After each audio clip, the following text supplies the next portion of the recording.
Listen, I don't even care. As long as my wife likes it, I don't give a fuck. That's a very freeing thing about monogamy, boys.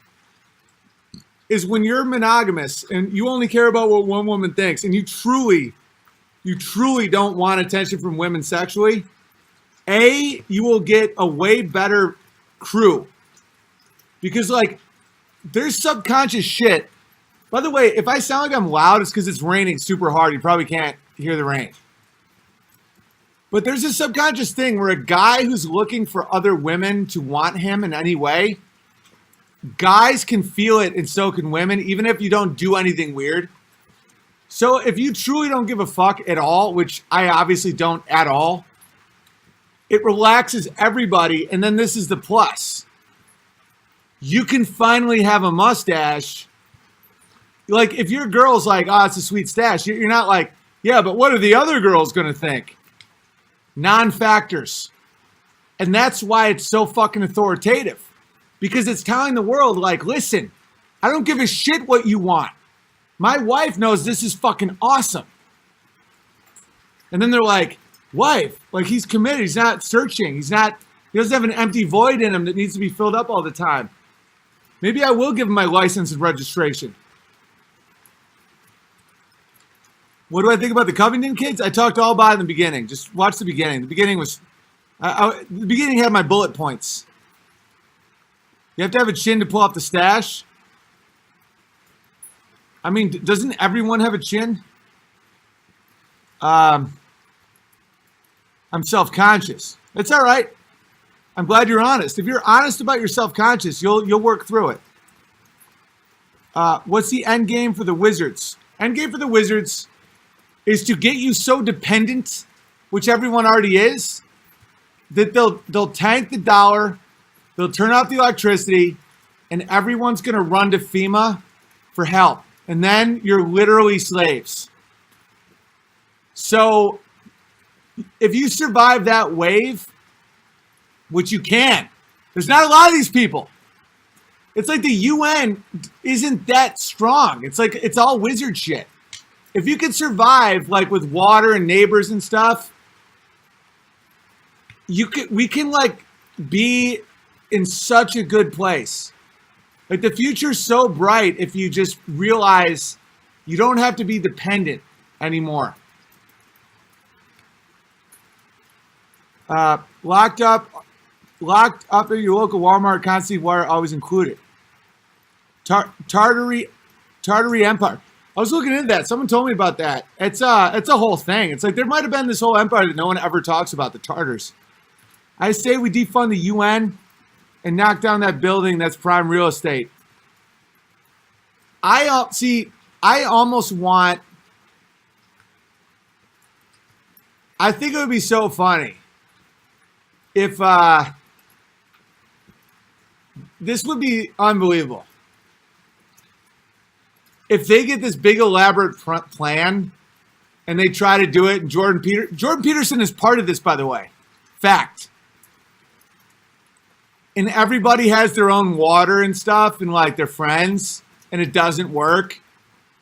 That's the end for them.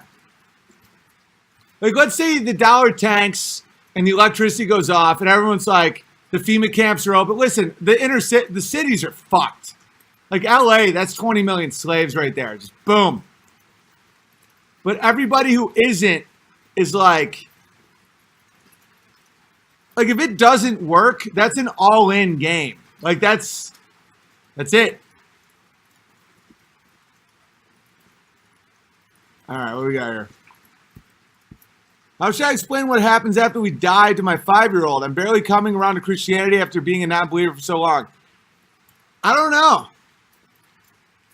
I really don't, because I feel the Gospels and the Bible now, like, very strongly. See, this is the whole thing about truth. It's like, I'm being honest always to you guys. And I know this sounds weird as a Christian. I can't fathom an afterlife. This is something I'm working through right now.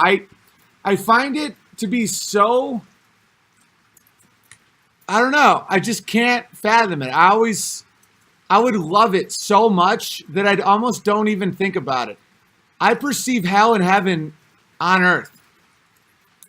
And I'm reading the Bible and I know it's true.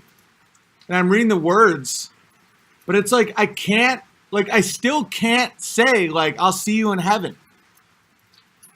And that's just a thing. And this is how you know real Christians and fake Christians. It's like the fake ones will be like, but it says so, you are a denier. I'm like, I'm working through it, man. I'm telling you the truth. I can't comprehend heaven and hell in an afterlife. Like, unless you're cool with my hang-ups and my thoughts and my, like, what is real in me, like, I'm not buying your truth shit, bud. I'm just, you know what I'm saying? Like, that's the whole thing. It's like, I feel like it's true because I trust the Bible, but at the same time, I can't register that truth. I don't know. Does anyone else feel that? Dimensions, Big Bear? Yeah, but I get it. Like, I get it. I hope for it so much that I have like a thing that won't, I have like an off switch, like a kill switch where like, I don't know what it is that I can't allow myself to feel it. I don't know. 100% agree. Yeah. Oh, and you can't yet. Kyneton, you're for the trash. Shut your mouth. The Bible actually speaks very little about heaven and hell. It means you're focused on your job here. Yeah, that's the thing, is I'm not doing this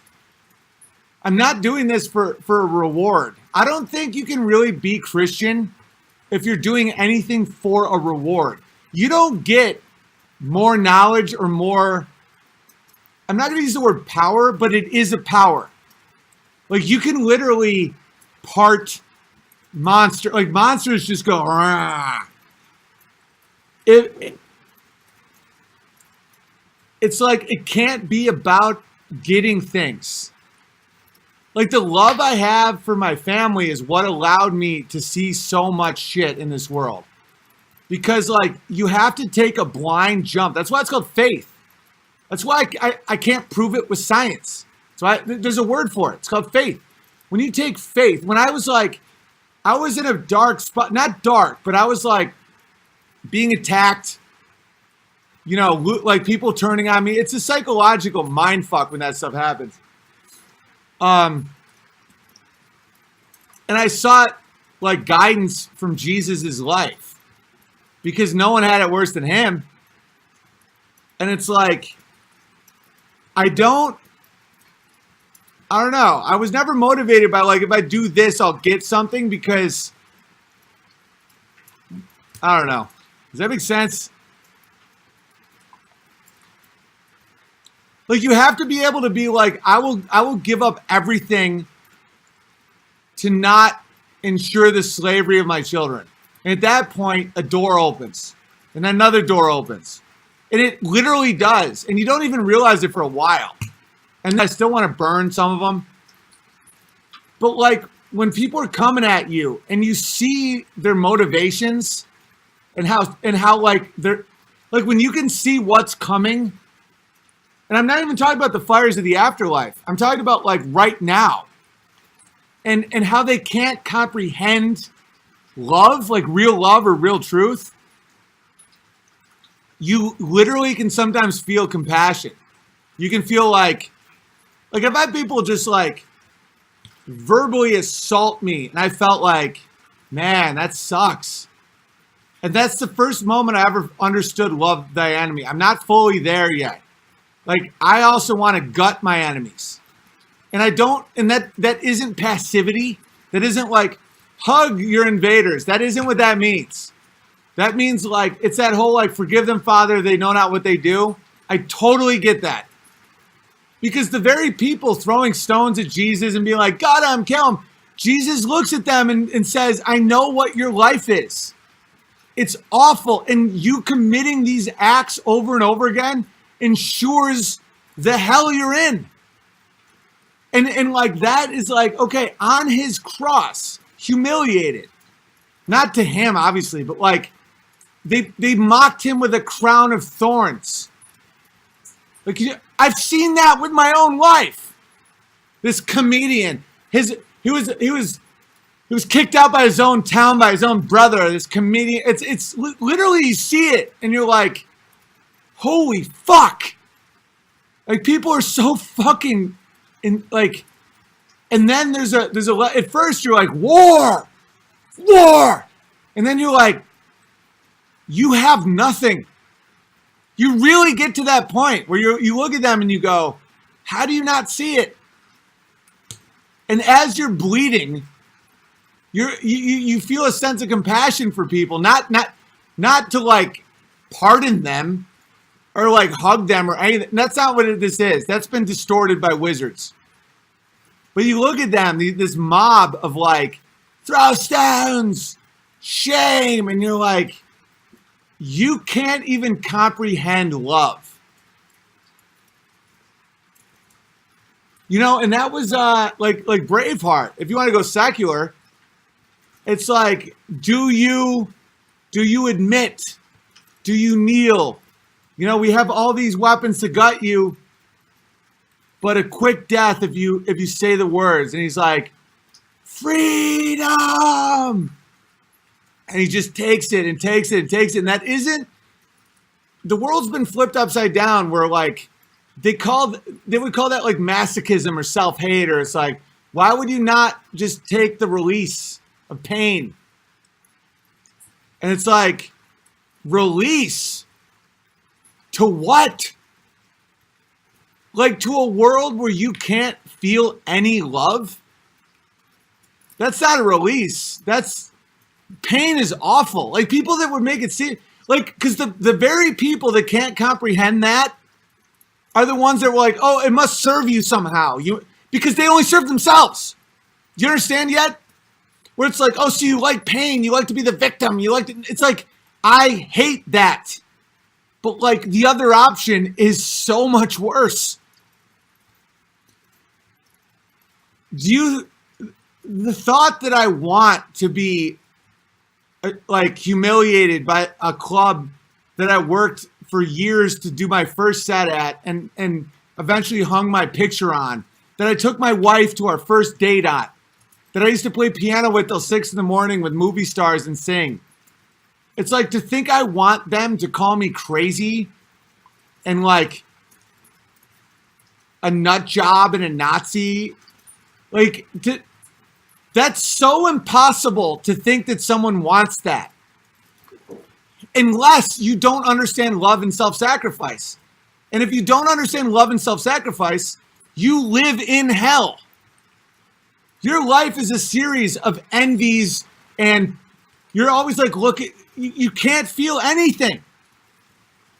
And so, like, I mean, Sam Tripoli, when I responded to his shit, said he's only doing this for clicks. Clicks? I'm a 6'7", pushing 6'8", white, strong, talented American man. Do you know how many clicks I would get if I stayed in Hollywood and emasculated myself? I am what they want to control and humiliate.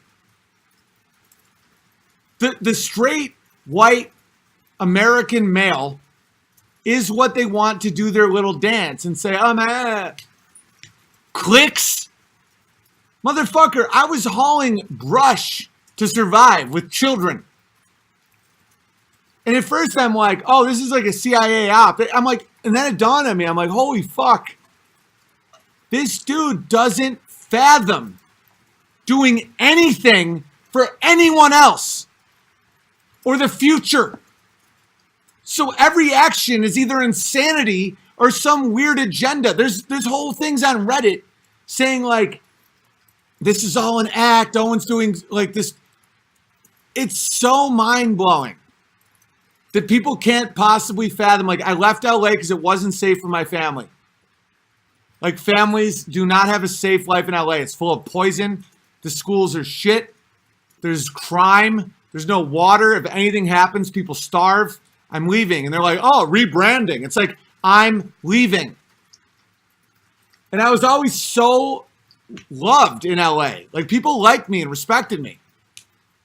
And so my career kept going. Like I was still had my agent and manager and all that. And then when I said like, you know, transgender children, that's child abuse. And then like everyone dropped me and I lost all that. People still were like, oh, he's doing that because he's having a nervous breakdown. He must, because he's losing something. And then now, you know, that it's like, oh, he's defending Steven Crowder because it's like, you can't fathom love. And think about that life where every day it's only about you. All you're doing is dying. That's why I don't fathom the afterlife, because to me, eternal life is this. I don't know. I mean, hopefully there's a heaven. Hopefully there's a hell. That sounds amazing. Eternal, you know, it's so great that I can't even fathom it. And that was never my motivator. I think a lot of times when people are motivated by where they go, like where they are occupied in the afterlife, they never truly get there. It can't be about like what you get when you die. That's almost like a weird trait. It's kind of Jewy. It's like, well, if I do this, I'll go to heaven. It's like, that's not how this works, motherfucker.